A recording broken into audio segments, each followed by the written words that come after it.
Welcome to Realign, a reflective journey, your weekly pause to reflect and realign through body, mind, spirit, and soul.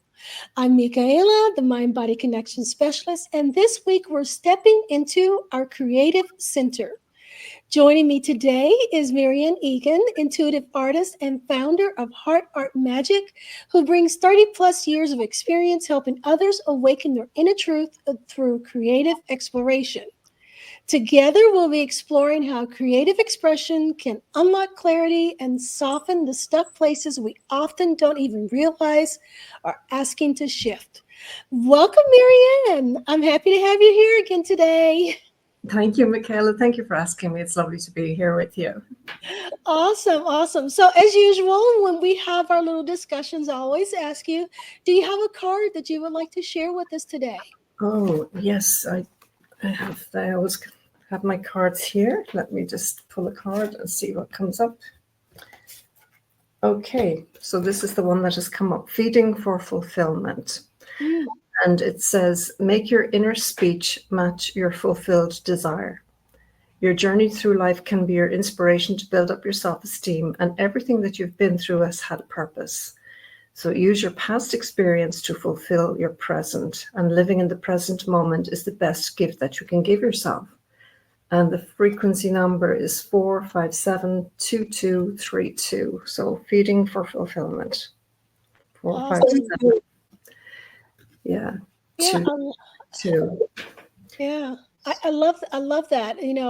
Whenever I have you do a card for us, it seems to align perfectly with what we're going to be talking about. And sometimes I feel like the cards are meant for me too, because I think I needed to hear that as well. So, It's so interesting because the message in this, living in the present moment is the best gift you can give yourself.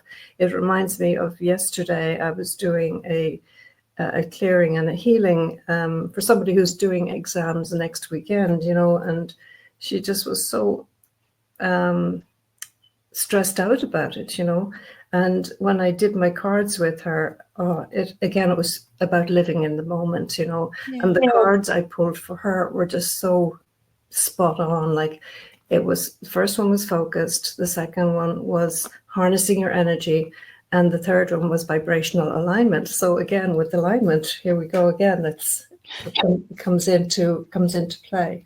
So, but the cards are great for just giving yourself that focus, and the artwork is already done for you. So it's really handy, it's very handy. well, there's that. All right, so let's just jump into today's conversation. So, how have you seen a creative expression open doorways for inner healing, especially when someone is feeling stuck or unsure about what's next? Well, what I've seen, seen professionally, but also experienced personally, is creativity. It's a way of speaking without having to use words. It's bypassing the analytical mind and getting into the heart center of the feeling about what's happening. So it's a great way of, as I say, expressing without words. Because well, for me anyway, the creativity for me is just so important. It helps me enormously. I get so lost in when I start my creative process, whatever that is for me. And for everybody, it's different. It can just be, listening to music, dancing around a room, humming, it's different for everybody. It's whatever creativity is within you, and everybody has creativity within them. That's the thing, Michaela. We're born with it. It's already installed. It's like your program. When you get your computer, you've got programs and they're already installed. We are likewise. The creativity is there. So when somebody says to me, well, I'm not creative, that doesn't wash with me. It's give somebody some colors and just say, play like a 5-year-old or a 4-year-old, and I've said this to you before about the 15-year-old who said, I feel as if I've been set free from a 25-year prison sentence. That's how freeing the creativity process was for that child, Yeah. So again, bypassing the analytical mind, and it helps you get into the feeling of just being, connecting to your inner creativity. It's just wonderful. I love it, you know. I love it. Yeah. I love it and I live it. There you go. You practice what you preach. Oh, walk the talk. Yeah, absolutely. Yeah. Well, you've already started answering the next question I was going to ask you, and that's what would you say to someone who feels like they're not creative or unsure where to begin? Are there gentle ways that we can reconnect with that part of ourselves? Yeah, I think if you go back to when you were tiny, you know, and we didn't have any stresses as such, because we didn't have the outside world to deal with. We were just within the family unit or within ourselves, you know. So it's just playing, you know. Yeah. And even if you think about the games that you used to play when you were smaller, I mean, the games I played when I was smaller, because, you know, I'm a lot older now, we didn't have, like, going back, we didn't have television, you know, way back then. That was a new thing. So we had radio, that was about it, you know, and some tape recorders. My dad was into tapes, but the tapes were, you know, those old, I don't know what you call them now, but the little reels. reels, yeah, exactly, the reels, yeah. And here's a really interesting thing. So this is me stepping back into the 4 or 5 year old child. I would look at the reels. You know, you'd have one reel going and working onto the next reel, right? Mm-hmm. The reel would go through the machine. Now, I used to think, this is so, I'm just thinking about this now. I used to see the reel on one side going into the machine, and to me, there was an orchestra in the machine, because it was playing the music, right? And I could imagine an orchestra within the machine. And I used to think, I'd love to be able to go in there so I could see them as well as hear them, you know. So, but that was my mind working overtime. And this is what I used to envision when I'd listen to the reels that my dad would have, you know. So give you an idea. So to say to somebody, step back to when you were tiny and you did, you know, played in the mud, or you danced in the rain, or, you know, you did silly things that now you kind of look back and say, God, how did I even do that?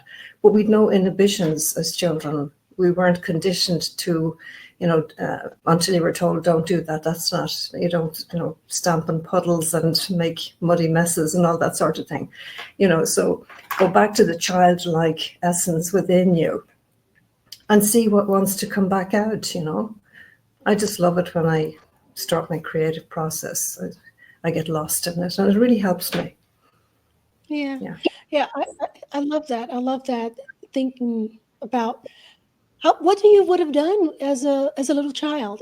Exactly. I think we all get so stuck in being adults and in adulthood and the Yeah. priorities of, you know, life and everything, that we forget that innocent child, the innocence, you know, the freedom that, you know, we felt as children, and how we can bring that forward and actually utilize it in today's life. So, you know, so thank you for, you know, expressing that as a way to kind of get the creative juices flowing, because so many people, you know, I try to encourage people to also be creative as well. And I hear it so much that, well, I'm not creative. It's like, well, you're more creative than you think. So, you know, so I love that you brought forth that we're all creative in some way, you know.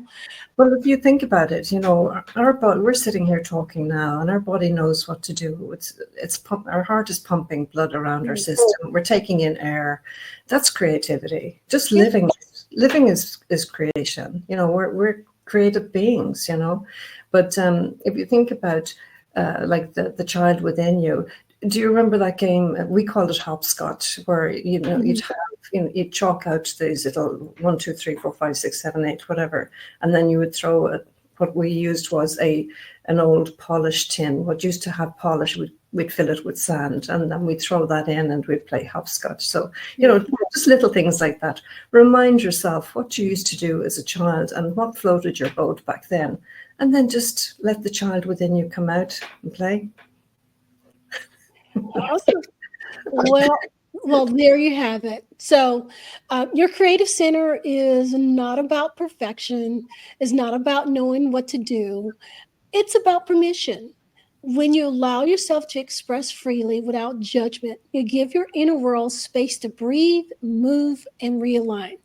Whether it's through color, movement, writing, or even silence, your expression becomes your reflection. And that reflection brings clarity.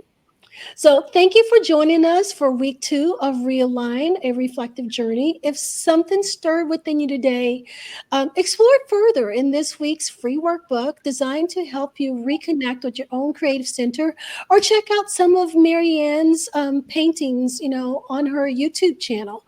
Um, so that's it for today's show. Join us next week as we discuss realigning with our energy, and be sure to keep following along as we realign one layer at a time. Until next time, pause, reflect, realign. And remember, wellness isn't a destination, it's your daily journey. Bye. Thank you.